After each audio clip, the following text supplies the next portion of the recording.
அன்பே சிவம் மனமே குரு என்றுணர்த்திய குருவே போற்றி. சத்தும் சித்தும் எதுவென்று உணர்த்திய குருவே போற்றி. எனக்குள் இறைவனை உணர வைத்த குருவே போற்றி. நித்திய ஆனந்தமான நித்யானந்த குருவே போற்றி. குரு பிரம்மஸ்ரீ நித்யானந்தரே போற்றி போற்றி.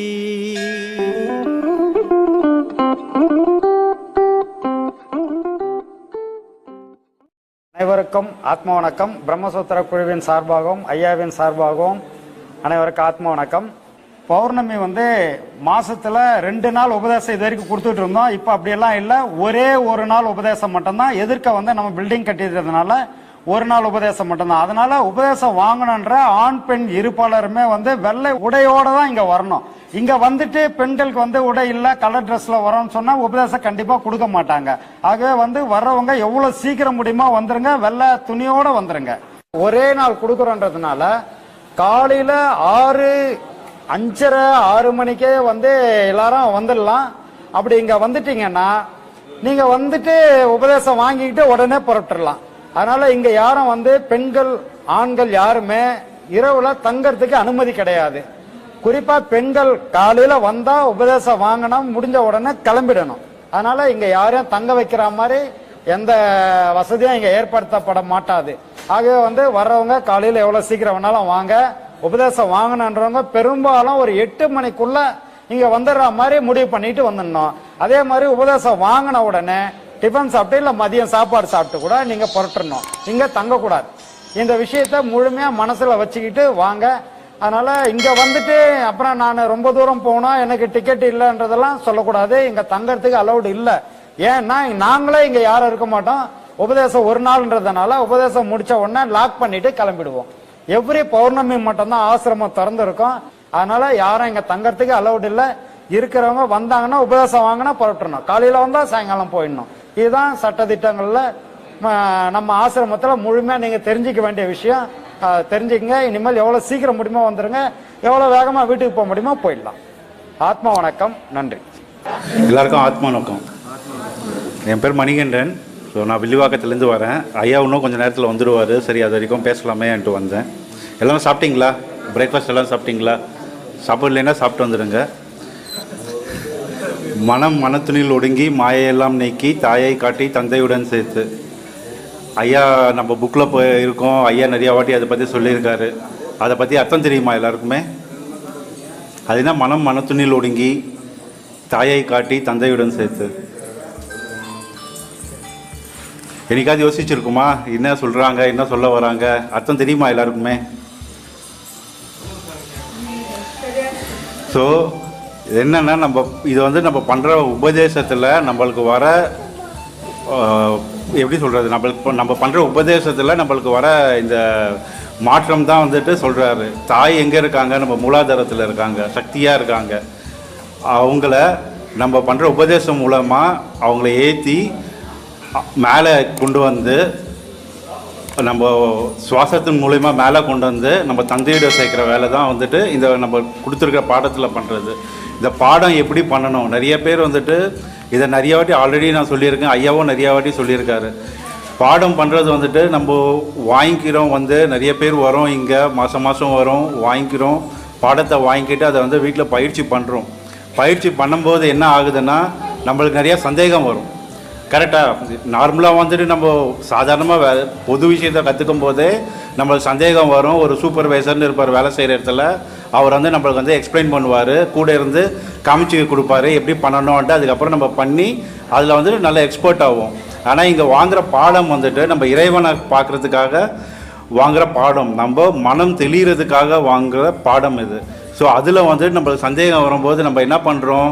ஒன்று நம்மள கூடயே பாடம் வாங்கியிருப்பாங்க. அவங்கக்கிட்ட கேட்போம், இந்த மாதிரி எனக்கு இருக்குது, உனக்கு இருக்கா? இல்லை உனக்கு எப்படி போகுது? எனக்கு இந்த மாதிரி இருக்குது, என்னால் 20 நிமிஷம் தான் உட்கார முடியுது, அதுக்கு மேலே உட்கார முடியல. எஸ்பெஷலி முதல் பாடம் 2வது பாடம் வாங்கினவங்களுக்கு, 2வது பாடம் வாங்கினவங்களுக்கு இன்னும் கஷ்டம். முதல் பாடமாவது வந்துட்டு இப்படி உட்காரணும் இப்படி பண்ணணும்னு இருக்குது. ரெண்டாவது பாடத்தில் 10 ஆதாரத்தில் வந்து பார்க்கணும். எப்படி பார்க்குறது நிற்க மாட்டேங்குது, நிறைய பேருக்கு சந்தேகம் வரும். அந்த சந்தேகம்லாம் எனக்கும் வந்தது, இங்கே வரவங்க எல்லாருக்குமே அந்த சந்தேகம் வரும். அதை எப்படி நம்ம கிளியர் பண்ணிக்கணும்னு ஃபஸ்ட்டு நம்ம தெரிஞ்சுக்கணும். வர சந்தேகத்தை நம்ம இங்கே யார்கிட்ட உபதேசம் வாங்கினோமோ அவங்கக்கிட்ட வந்து கேட்டு தெளிவு பண்ணணுமே தவிர்த்து நம்ம தேவையில்லாமல் வந்துட்டு நம்ம இப்போ கூட வந்தவங்கக்கிட்ட மற்றவங்கக்கிட்ட போயிட்டு கேட்டு அந்த சந்தேகத்தை இன்னும் தெளிவில்லாமல் கேட்டு குழப்பிக்கக்கூடாது. இது ரொம்ப ரொம்ப முக்கியம். சரி, ஏன்னா இப்போ பொதுவாக என்ன ஆகுதுன்னா, நம்ம ஒரு இடத்துல இங்கே வந்து உபதேசம் வாங்குகிறோம், வாங்கிட்டு 1 மாதம் கேப் இருக்குது நம்மளுக்கு. அடுத்த பௌர்ணமிக்கு தான் மறுபடியும் நம்ம எல்லாருமே சந்திக்கிறோம். நம்ம எல்லாருமே 1 மாதம் பொறுத்து சந்திக்கும் போது, ஆனால் இந்த பாடத்தை டெய்லி பண்ணுறச்சு என்ன ஆகுதுன்னா நிறைய சந்தேகங்கள் வந்துட்டு நம்மளுக்கு தோண்டிக்கிட்டே இருக்கும். அப்போ என்ன பண்ணுறதுன்னு தெரியாது. நிறைய பேர் வந்து எனக்கும் ஃபோன் பண்ணுறாங்க. ஃபோன் பண்ணி கேட்குறச்சு நான் ஒரே வார்த்தை என்ன சொல்லுவேன்னா, உங்களுக்கு உபதேசம் கொடுத்தவங்களுடைய நம்பர் வாங்கிக்கினீங்கன்னா சந்தோஷம், இல்லைன்னா அடுத்த பௌர்ணமிக்கு வந்து கிளியராக தெரிஞ்சுக்கிட்டு தெளிவாக பண்ணுங்கள். தேவையில்லாமல் தப்பாக பண்ணிங்கன்னா இது வந்து தேவையில்லாத வந்துட்டு உடம்பு உபாதைகள் வரும். அதனால வந்துட்டு கேட்டு தெரிஞ்சுக்கிட்டு பண்ணுங்கள். ஏன்னா நிறைய பேர் கேட்பாங்க, ஃபோனில் சொல்லலாம் இல்லை சமயம், நான் வந்து வெயிட் பண்ணணும் இவ்வளோ நாள், ஃபோனில் சொல்லலாம் இல்லை. இது ஃபோனில் வந்து சொல்லவே கூடாது.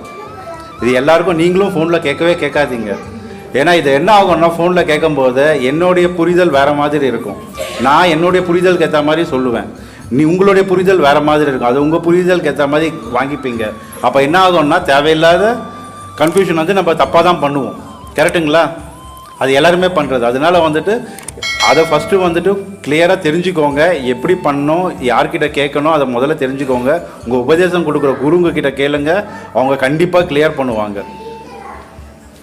இந்த பாட்டே வந்துட்டு நம்ம பாடம் தான். இதை வந்து ஐயாவே வந்து எழுதுனது, ஐயா அனுபவத்தில் எழுதுனது. நிறைய பேர் வந்துட்டு இன்னொரு ரொம்ப முக்கியமான விஷயம், நிறைய பேர் வந்துட்டு குடும்ப விஷயத்தை பற்றி பேசுகிறாங்க. இங்கே குடும்ப விஷயம் இந்த உலக வாழ்க்கைக்கு தேவையானது தான். ஆனால் நம்ம வந்துட்டு இந்த உலகத்துக்கு வந்ததே ஏன்ட்டு நம்ம ஃபஸ்ட்டு தெரிஞ்சுக்கணும். உத்தமனை காண்றதுக்காக தான் வந்துட்டு வந்தே இருக்கும் இந்த உலகத்துக்கு. அப்படி உத்தமனை காண வந்ததப்போ நம்மளுடைய இந்த பாதை வந்துட்டு மறுபடியும் உத்தமன் கிட்ட கூட்டிகிட்டு போய் சேர்க்கறது தான் இந்த பாதை. ஸோ அதை வந்து நம்ம முதல்ல தெளிவாக தெரிஞ்சுக்கணும். ஏன்னா நிறைய பேர் இன்னொரு விஷயம் கேட்குறது என்னென்னா, இங்கே வந்தால் எனக்கு இந்த பிரச்சனை இருக்குது, அந்த பிரச்சனை சரியாயிடுமா, இந்த வேலையில் பிரச்சனையாக இருக்குது, இல்லை குடும்பத்தில் பிரச்சனையாக இருக்குது, அது வந்துட்டு பண்ண முடியுமா, ஏதாவது பண்ண முடியுமான்னு நிறைய ஒரு நாளைக்கு ஒரு 10-15 கால்ஸ் வருது. ஸோ என்னென்னா, ஃபஸ்ட்டு நம்ம என்ன தெரிஞ்சுக்கணும்னா, நம்ம வினையினால தான் வந்துட்டு நம்மளுக்கு வர பிரச்சனை எல்லாமே. அதனால தான் சொன்னாங்க, வினை போகவே இந்த தேகம் கண்டாய், வினைதான் ஒழிந்தால் திணைப்போதும் நில்லாது கண்டாய் என்று சொன்னாங்க.